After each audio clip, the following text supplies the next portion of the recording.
How to remove background noise in WavePad.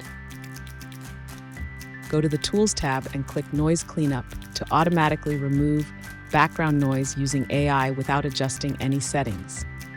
Continue watching this tutorial for more details on how to remove background noise in WavePad.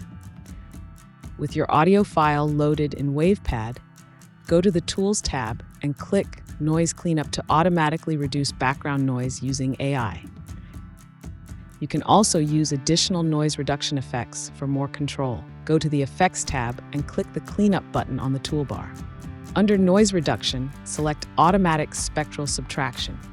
In the window that appears, either adjust the audio proportion percentage or choose a preset from the drop-down menu that best matches your audio.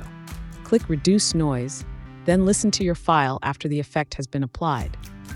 If you still hear unwanted noise, go back to the Cleanup button, open Noise Reduction again, and select Multi-Band Noise Gate.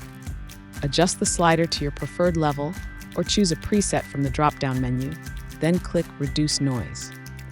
Using these two effects together can help remove most background noise from your recording.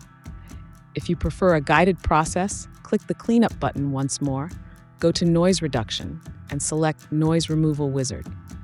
The wizard will guide you through choosing the best settings based on the type of noise in your audio. You can preview the result before applying the effect. For more WavePad tutorials, visit the address shown on your screen.